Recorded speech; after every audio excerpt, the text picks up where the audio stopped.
toda la gloria, toda la honra y todo el poder a nuestro Señor Jesucristo. Gracias damos a Él, Señor. Señor, quiero presentar, Señor, este tiempo, Señor Jesús. No puedo comenzar sin poner esto delante de ti, Señor amado. Presento, Señor, mi vida delante de ti, Señor. Me postro ante tu presencia, Señor Jesús. Y presento a cada uno de mis hermanos, Señor. Mira, Señor, a cada uno, Señor. Estamos aquí, Señor, expectantes por este nuevo tiempo, Señor. Ha comenzado un nuevo año y ha comenzado un nuevo tiempo para la iglesia, gran campaña de fe, Señor, donde sabemos que tu propósito será cumplido. La tarea que has encomendado, Señor, a tu pueblo, Señor, será cumplida, Señor. Estamos aquí, Señor, como tus siervos, como tus obreros, como tus hijos amados, Señor. Y nos disponemos, Señor, a recibir, Señor, tu dirección, tu amor, Señor. Gracias, Padre Santo, en el nombre de nuestro Señor Jesucristo. Amén y amén.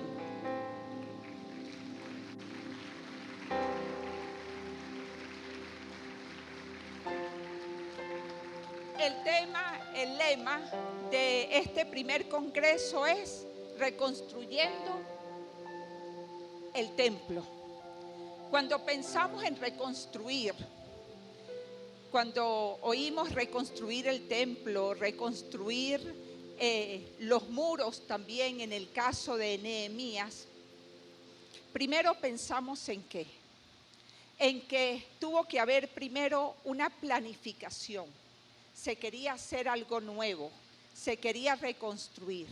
Y hoy, esto que estamos haciendo aquí, este primer congreso, es parte de esa planificación que se está haciendo. Vamos a hablar de una serie de temas importantes, muy importantes para esta reconstrucción.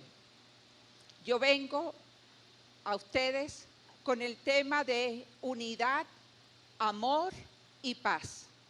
Pilares para la reconstrucción de un nuevo tiempo. Quiero hablarles de lo que en el diccionario La Real Academia habla de unidad. Propiedad que tienen las cosas de no dividirse ni fragmentarse sin alterarse o destruirse. Nosotros nos mantenemos en unidad. Hay que mantenerse en unidad para seguir con un propósito hacia adelante. Todos estamos aquí con un único propósito y es servir al Señor, hacer la voluntad del Padre, hacer para lo cual Él nos ha llamado a cada uno de nosotros. Cuando vemos en la reconstrucción también vemos los materiales que tenemos allí para reconstruir ese templo. Hay piedras, ¿verdad? Hay cimientos, hay bases.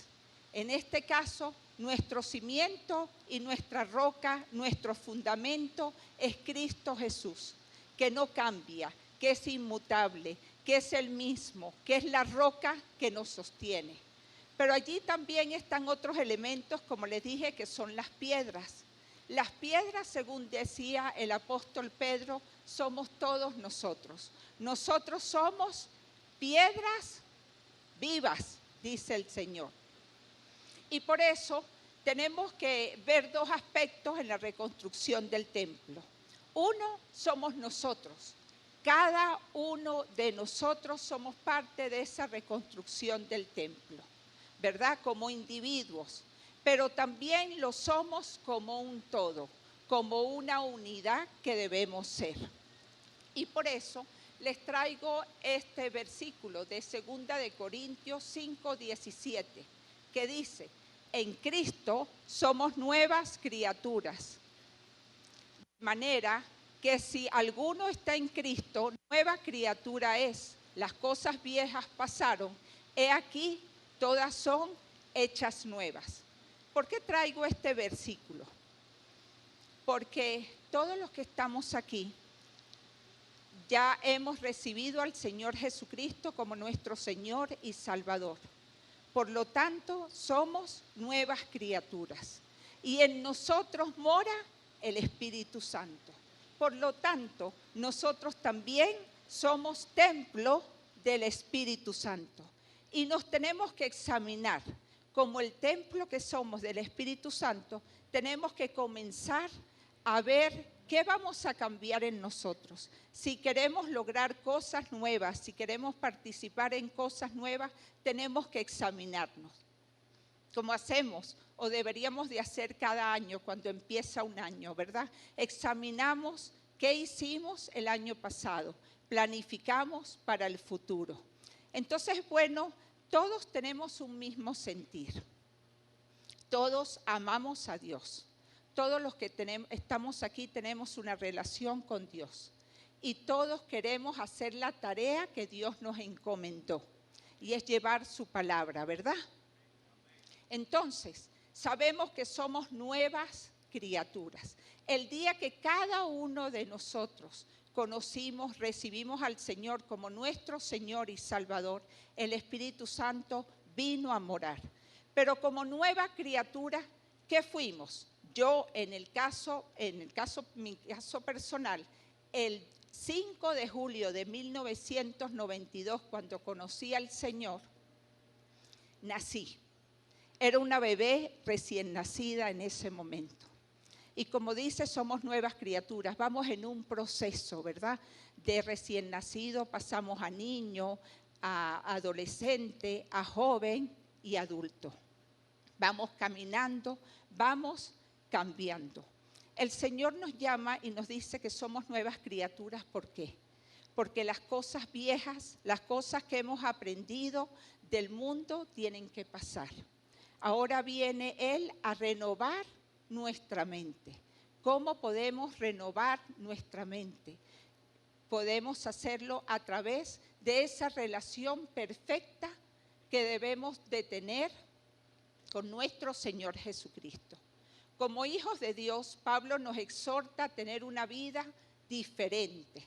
Y por eso en Efesios 4, del 1 al 6 dice: Yo pues, preso en el Señor, os ruego que andéis como es digno de la vocación con que fuisteis llamados, con toda humildad y mansedumbre, soportándoos con paciencia los unos a los otros en amor, solícitos en guardar la unidad del Espíritu en el vínculo de la paz, un cuerpo y un espíritu, como fuisteis llamados también en una misma esperanza de vuestra vocación, un Señor, una fe, un bautismo, un Dios y Padre de todos, el cual es sobre todos y por todos. Ahí vimos que Dios, el apóstol Pablo nos dice que debemos andar de una manera diferente. Somos hijos de Dios, representamos a Dios aquí en la tierra y queremos ganar a otros para Cristo. Entonces lo debemos representar y lo debemos de representar muy bien. Por eso el apóstol Pablo dice que ya no podemos andar como andábamos antes. Ahora andamos con la nueva profesión de fe que tenemos, siguiendo a quien nos ha llamado, que es Cristo Jesús. Y para eso establece algunas cosas. Entre ellas, que es lo que me corresponde a mí hablar, es la unidad, el amor y la paz. Son pilares en la reconstrucción del templo de cada uno de nosotros y del templo en general.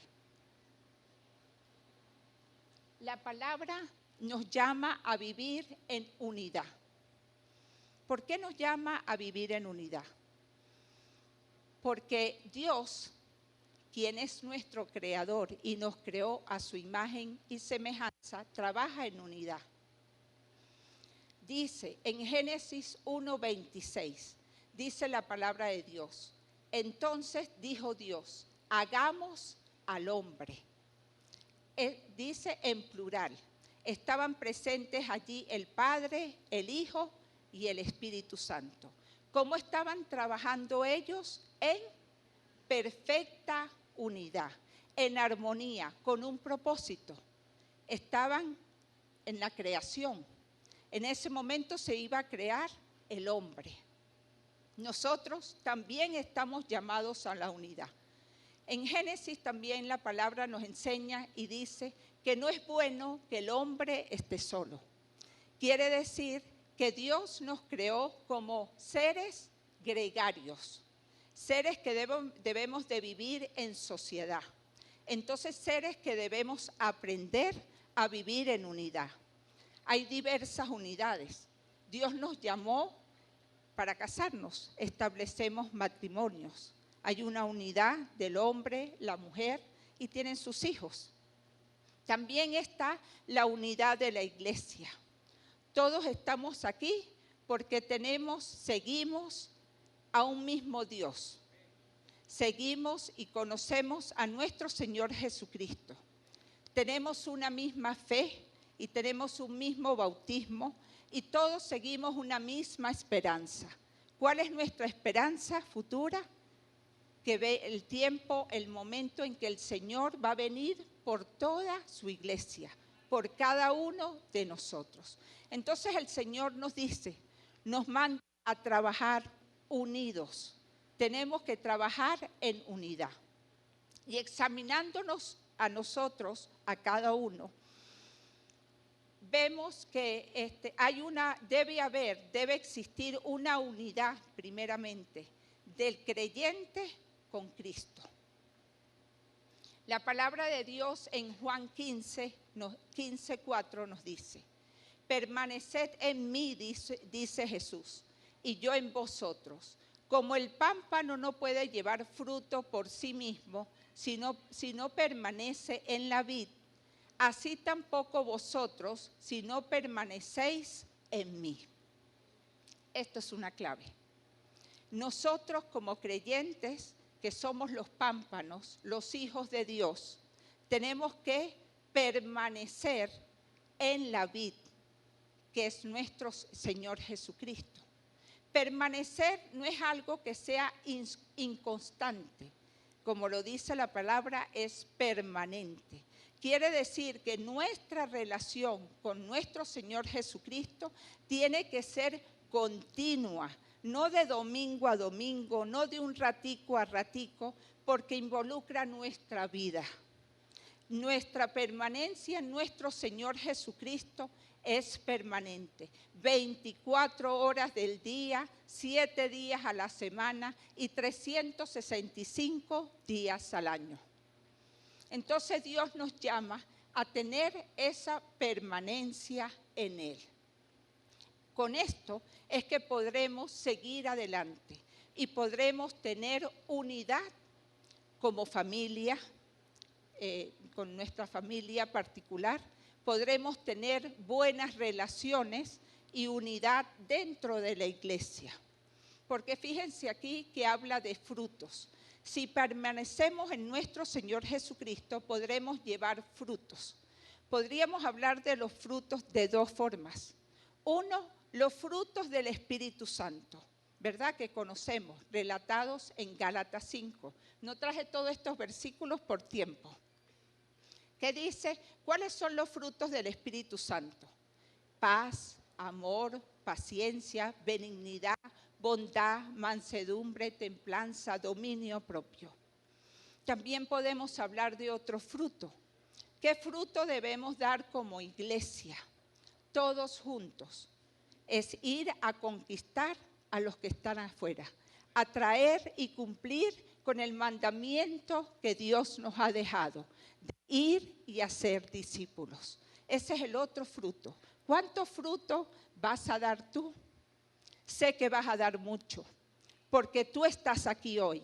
Y sé que Dios ha tocado tu corazón y es el que te ha traído. Porque sé que tú quieres ser parte de las cosas nuevas y hermosas que tiene Dios para su iglesia, que tiene Dios para cada uno de nosotros y que tiene Dios para Mérida y el mundo entero. En este mundo, la tendencia generalmente es contraria a la unidad. Vivimos en un mundo convulsionado, un mundo donde a lo bueno le dicen malo y a lo malo le dicen bueno, donde lo que importa es que yo me supere, es que yo logre las cosas, es que yo consiga mis beneficios, es que yo me sienta bien. Esto nos habla de individualismo, que es contrario a lo que es la unidad. Nuestro Señor Jesucristo, Dios Padre y el Espíritu Santo nos llaman a una unidad. Tenemos que trabajar juntos, unidos. Ay, se fue la tecnología. Entonces, como vemos allí, estamos llamados a dar fruto. Uno de los frutos, como dije, son frutos del Espíritu Santo. Cuando leía esto y estudiaba y hablaba con el Señor, me di cuenta, quizás muchos de ustedes ya se dieron cuenta de eso, pero los frutos del Espíritu son frutos que yo llamaría relacionales. Son frutos que necesitamos para poder relacionarnos de manera efectiva, de manera positiva, de manera que lleve a una construcción. En nosotros tienen que haber esos frutos de paz, de amor. Y en cuanto a la paz y al amor que nos da Dios, es totalmente diferente a la paz que nos venden allá afuera, a la paz y al amor que conseguimos afuera. El mundo nos presenta un amor que es finito, se acaba. Un amor que está condicionado. ¿Condicionado a qué? A que yo te amo si tú me correspondes, yo te amo si me conviene, yo te amo si tú me haces el bien, yo te amo siempre y cuando yo me vea favorecido. Pero el amor que nos da nuestro Señor Jesucristo es un amor totalmente diferente. Y ese amor solo lo podemos conocer nosotros como individuos a través de nuestra relación y nuestra permanencia con Cristo Jesús. Ese amor del cual habla la palabra, que les invito a que revisen, examinen, estudien y escudriñen en 1 Corintios 13, nos habla de un amor contrario al amor del mundo. Es ese amor que todo lo espera, que todo lo soporta, que todo lo anhela. Es ese amor que no se envanece, que no es jactancioso, que no busca lo suyo. Es un amor que también nos enseña la palabra que no se acaba. Es ese amor que Dios nos da. Dios es amor y nosotros fuimos creados a imagen y semejanza de Él. Entonces podemos pedirle a Dios que nos dé ese amor, que con nuestra relación con el Espíritu Santo emane en nosotros ese amor que solo Él nos puede dar. También hablamos de una paz. Es una paz que sobrepasa todo entendimiento, la paz que nos da nuestro Señor Jesucristo. Tampoco es como la paz que nos da el mundo. La paz que nos da el mundo va a depender. Si tengo comida en la casa, tengo paz y tranquilidad. Si tengo dinero en el banco, tengo paz y tranquilidad. Si las circunstancias a mi alrededor están controladas, tengo paz. Pero el Señor nos dice, en el mundo tendremos tribulación, mas yo he vencido al mundo. Y Él es el que nos va a dar esa paz. La paz que Dios nos da no depende de las circunstancias. La paz que nos da Dios viene de nuestro interior, porque viene y es dado por el Espíritu Santo.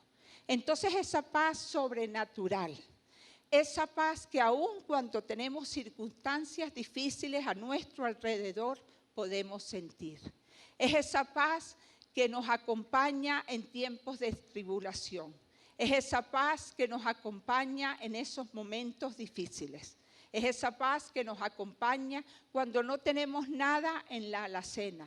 Es esa paz que nos acompaña cuando hemos perdido a alguien. Es esa paz que el mundo no entiende, pero que nosotros, que tenemos el Espíritu Santo, podemos experimentar.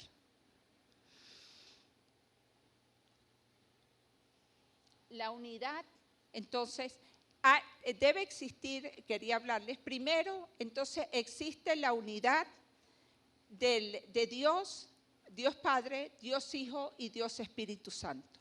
Existe la unidad o debe existir la unidad del creyente, que somos todos nosotros, con Cristo. Y tenemos otra unidad que habla de la unidad del cuerpo de Cristo, que somos todos. Dice aquí, porque de la manera que en un cuerpo tenemos muchos miembros, pero no todos los miembros tienen la misma función. Así que nosotros, siendo muchos, somos un cuerpo en Cristo y todos miembros los unos de los otros. Esto lo dice el apóstol Pablo en la carta a los Romanos, en el capítulo 12, versículos 4 y 5. ¿Qué nos está hablando allí Pablo? Pablo nos dice que todos nosotros somos un cuerpo. Hace la analogía de la iglesia de Dios con un cuerpo, con el cuerpo humano, donde la cabeza es Cristo. En nuestro cuerpo natural, en nuestro cuerpo, la cabeza es la que da todas las directrices, ¿verdad? A cada uno de los miembros. Y Pablo nos dice que cada uno de nosotros somos miembros del cuerpo de Cristo. Todos tenemos funciones diferentes, pero todos, absolutamente todos, somos importantes aquí en su cuerpo. ¿Es importante para usted su hígado? Claro que sí. Y tiene una función diferente a la que tiene el brazo. Pero el brazo también es muy importante. Y el riñón tiene una función diferente a la del pie. Pero es tan importante es el pie como el riñón. Entonces todos somos importantes, hasta los más pequeñitos. Todos somos importantes en el reino de Dios. Todos somos importantes en su cuerpo, en su iglesia.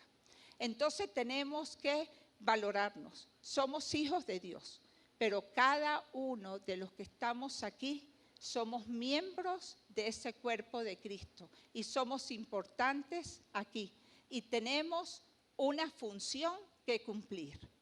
Usted está aquí hoy porque Dios lo ha decidido así. Quizás usted piense y diga, no, yo estoy aquí porque yo me propuse, porque me invitaron. Eso es lo que usted puede ver a simple vista. Pero en realidad usted está aquí porque Dios tiene un propósito grande con usted.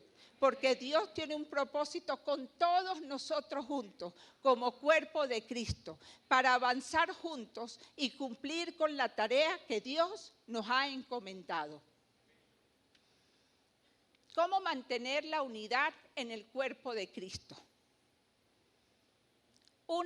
Voy a hablar de algunos aspectos, son muchos. Uno es la tolerancia. Dice aquí en Efesios 4:2, con toda humildad y mansedumbre, soportándoos con paciencia los unos a los otros en amor. Tolerancia. Qué difícil es vivir juntos, ¿verdad? Yo creo que todos los hemos experimentado. Qué difícil es ponerse de acuerdo.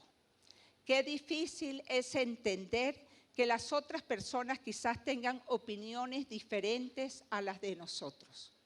Qué difícil es someterse a otra persona. Qué difícil es relacionarse. Pero ¿qué? El Señor nos da aquí la clave.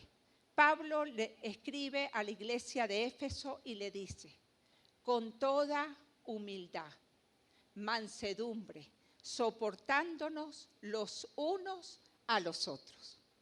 Siempre he dicho, Dios es, vamos a decir, un poco pícaro, porque Dios usa el matrimonio para fortalecernos, Dios usa también la iglesia para desarrollar en nosotros esto que Él quiere: humildad, mansedumbre, aprender a soportarnos los unos a los otros, a entendernos, a no asumir que yo soy más que otro, sino a reconocer que todos somos iguales.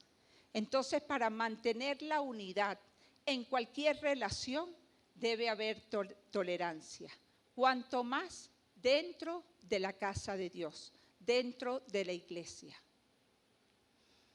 Reflexión que les traigo, porque en esta tarea que tenemos de reconstruir todos, estamos aquí trabajando todos juntos. Y quiero, no me lo contesten, no me contesten ninguna de estas preguntas. Quiero que se las lleven ustedes y reflexionen. ¿Puede ver la gente a Cristo en mi vida reflejado en mi comportamiento? ¿Somos la imagen de Cristo? Dice la palabra que por los frutos nos conocerán. Hay en nosotros mansedumbre, hay en nosotros amor, hay en nosotros paz, hay en nosotros benignidad y bondad. En todos los momentos, en cada uno de los aspectos de nuestras vidas, somos mansos y estamos dispuestos a obedecer. Eso es una reflexión que quiero que se lleven o nos llevemos todos. Yo he estado reflexionando en todo esto.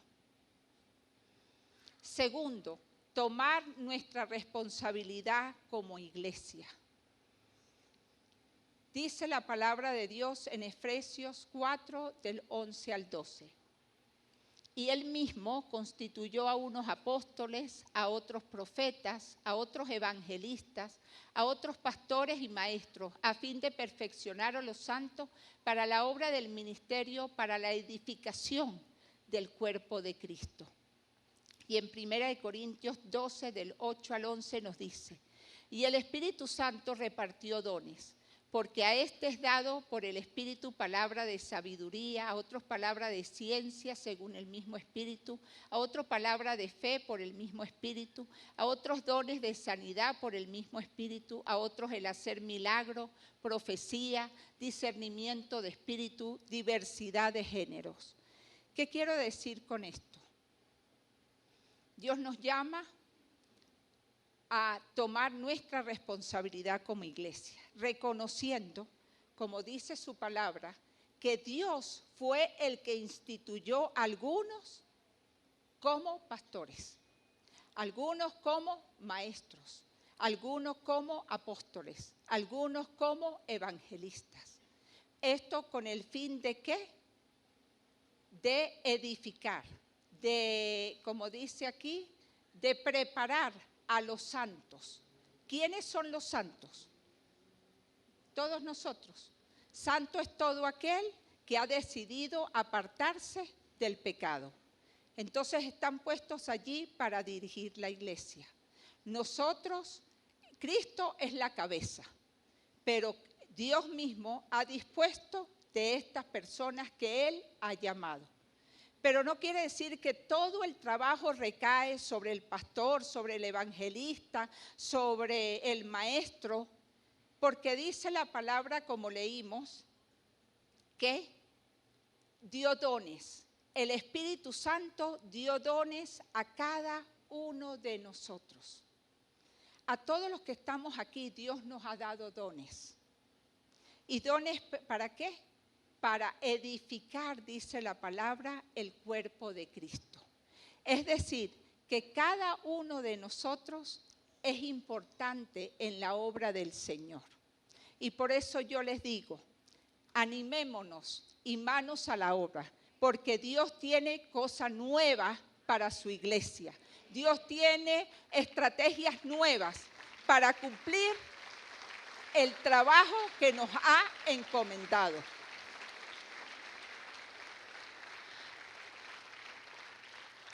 ¿Conoces tu don? ¿Lo estás poniendo en práctica? No te dejes llevar por las emociones. Ya me están indicando tiempo.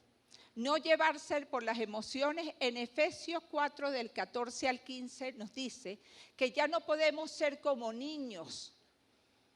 Tenemos que ser firmes, no nos podemos estar llevando por emociones, mis hermanos. Tenemos que madurar. ¿Cómo lo vamos a hacer?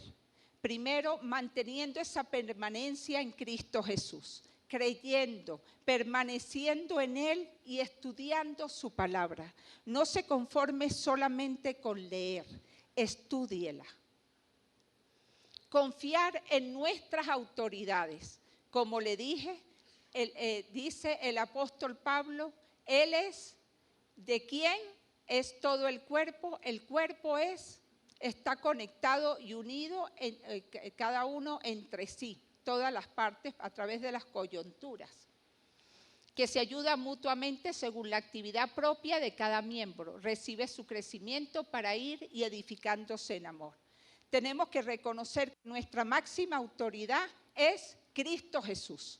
Por Él estamos aquí, porque cuando comencé dije que todos estamos aquí con un mismo propósito. Todos tenemos al mismo Dios, al mismo Hijo, nuestro Señor Jesucristo, al mismo Espíritu y una misma fe y un mismo bautismo. Entonces, ¿reconoces que es Cristo el que dirige todas las cosas? ¿Reconoces que es Cristo, que es Dios, el que ha puesto cada autoridad aquí? ¿Reconoces que es el Espíritu Santo, que es el que te ha dado el don? Entonces pongámoslo en práctica, usémoslo. Reflexión, aquí, no pasa. Me cortaron. Ok, entonces, quiero decirles, el quinto punto era vivir según la palabra de Dios. ¿Qué les quiero decir aquí? Que no nos conformemos solo con leer la palabra de Dios. Hay que vivirla, hay que hacerla realidad en nuestra vida. Ella va a cambiar nuestra vida cuando nosotros la atesoremos y la pongamos en práctica. Dios quiere una iglesia unida, una iglesia trabajando junta para conseguir el único propósito, que es ir y predicar su evangelio, es mostrar a Cristo a las naciones. Y con un permisito, porque me estoy comiendo el tiempo, quiero cerrar con esto. Cuando yo estaba estudiando esto, vino a mi mente una orquesta. La orquesta está conformada por muchos instrumentos y muchas personas que tocan el instrumento. Cuando va a comenzar un concierto, ¿qué pasa? Cada instrumento toca porque se está afinando. Y cuando usted lo escucha, es un desastre, es horrible. El violín por un lado, el otro por el otro. Pero luego entra el director de la orquesta. Y cuando entra el director de la orquesta, hay silencio. Y luego el director comienza a dirigir su orquesta. Y de allí sale una excelente melodía. Quiero decirles que permitamos que Cristo sea el director de nuestra orquesta y que cada uno de nosotros toquemos el instrumento que tenemos que tocar. Que cada uno hagamos la tarea para la cual fuimos encomendados y que cada uno de nosotros use el don que el Espíritu Santo nos ha dado para la edificación y la unión de su iglesia. Dios les bendiga.